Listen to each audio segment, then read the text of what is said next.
I'm your cult boyfriend. We're talking about Mamá también today, 2001 Fonzo Cuarón film. It's masterful. It's one of the finest teen films of all time, and it's a film that I have a long history of loving. Uh, Kind of surprising that I haven't covered it on the channel yet because it is one of my favorites. The reason why it's taken me so long to talk about this film is because it was like so personal to me for so long. Carried it around with me for a very long time. I had the pleasure of interviewing Maribel Verdú, the star of the film. She played Luisa. Perfect performance, right? One of the most legendary characters in all of teen film, and I had, the fortune, the pleasure of actually interviewing her about the intimacy of the shoot and about the lasting impact of the characters and the themes. Maribel was so kind to have agreed to have an interview. I was just some fucking kid with a blog. She was so gracious and so insightful, so informative. I think she's a legend, and I think she's, yeah, just extremely kind. In my mind, I got to interview, Moreau. I got to interview an art house legend. Maribel Verdú is just possibly one of the kindest people in film for allowing me to interview her. Stuff like that makes me really happy. I'm not really sure what her impression of me was, but she could tell that I loved the film and that I was responding to it in all the right ways. That made her feel good to have been a part of it. And that was probably close to 10 years ago. 10 years ago, I did a huge study of Mexican cinema from the 2000s because I considered it to be a sort of revolution going on, a cool wave of film happening with films like Itamama También and Amores Paris specifically. I was really into what was going on within Mexican cinema. And I remember doing a huge study, and I had a blog back in the day where I would analyze and champion these films. And Itamama Tambien was always like along with Amores Perros, the two that I would champion the most. And now that I run this YouTube channel, which has over time started to dedicate itself entirely to coming of age cinema and television, it's rather nice that I get to revisit Pizza Mama Tambien. I haven't watched it in a long time. Like when something's so close to you, like when you've lived with something for so long, um, distance is necessary. So I also haven't watched Itamama Tambien in 10 years until today. And I think it gets better over time. Somehow this flawless film got even more pristine. I love the film. At its core, it's a coming of age road trip movie about sexuality, spring awakening, sexual awakening, life, death, politics, and friendship. It is a beautifully composed film. There's so much poetry to the visual design. What I always find to be most striking about the film is its narrative system, right? It's narrative experimentations because the narrative of the film itself is rapidly interrupted by a voiceover narrator who can sometimes be heard talking about the internal poetics of the characters that we're looking at, or he could be talking about the social political uh, parameters of Mexico itself and commenting on the geography that they are driving through. And I truly mean that the narration is invasive. It completely intrudes upon the narrative because the sound cuts out entirely. And then there's like second or two, and then the narration comes in. So over time, you learn to anticipate what's going on within this narrative system. And also over time, you question whether or not, like, it starts out with the narrator interfering with the narrative that you're watching, and then you start to think that perhaps the narrative that we're watching is interfering with narrator himself, or like they both cohere or they don't cohere. The narrator could be commenting on deep truths that our main characters refuse to interact with. So, like the narrator himself is subtext. The narrator himself is subtext. And I think that it's such a wildly experimental thing to do to actually give subtext spoken text, right? Like the subtext itself invades upon the text. This is incredibly done. And then the text itself invades upon the subtext, or the text itself completely ignores the subtext. That's beautiful.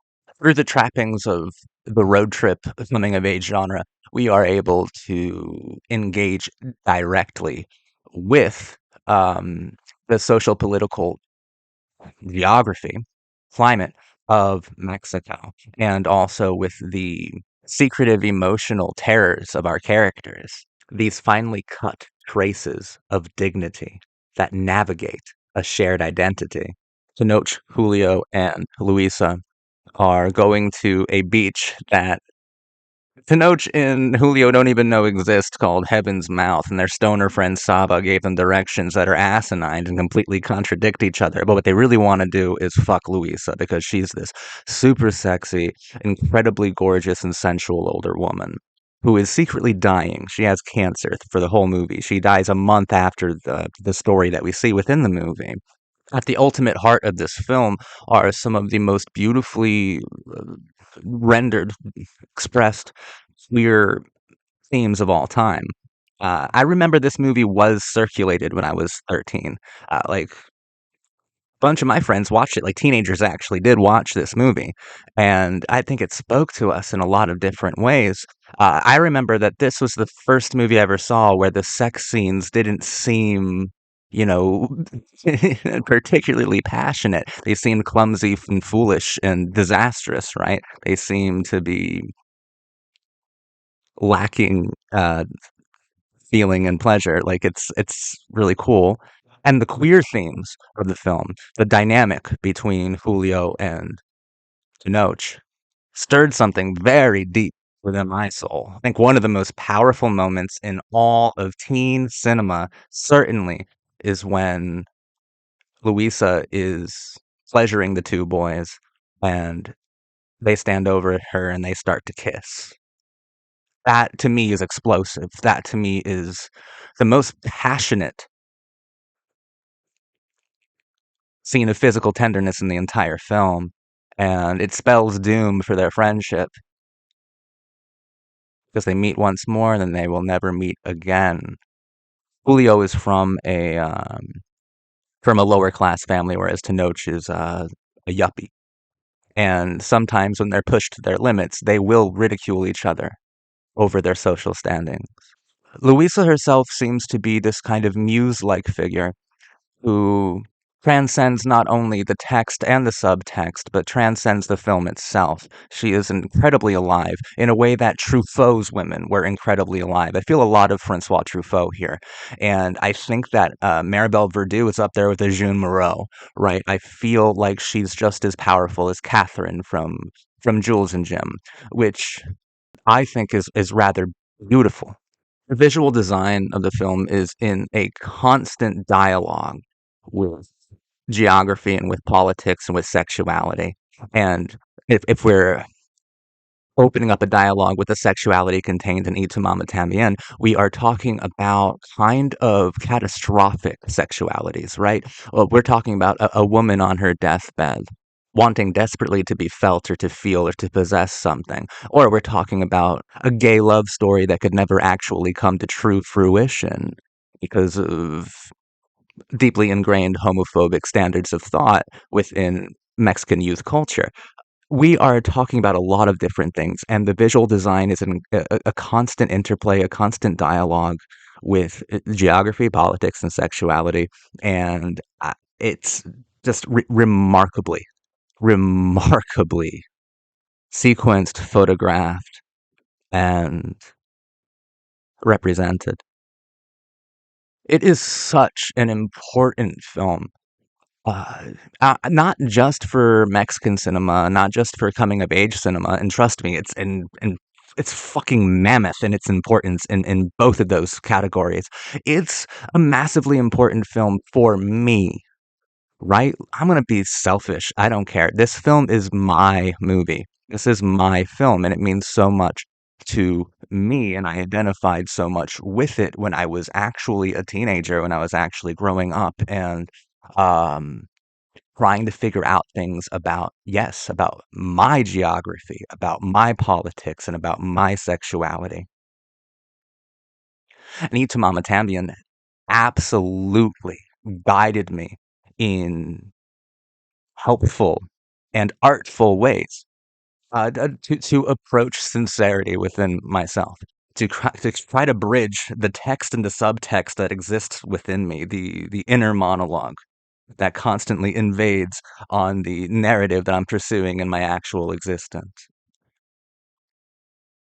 And Louisa exists as an icon, as a complete, undying, or perpetually dying, right? I think that's even more tragic, you know? Fuck that undying sentimentality. She is an icon of the unending death of experience itself. Unending death of experience itself. That's what Louisa is. It's such a remarkable all three give remarkable performances, but really Maribel Verdú is just outrageously fucking dynamic and so good in this film. So pitiable, so emotional, so sexy, so full of meaning.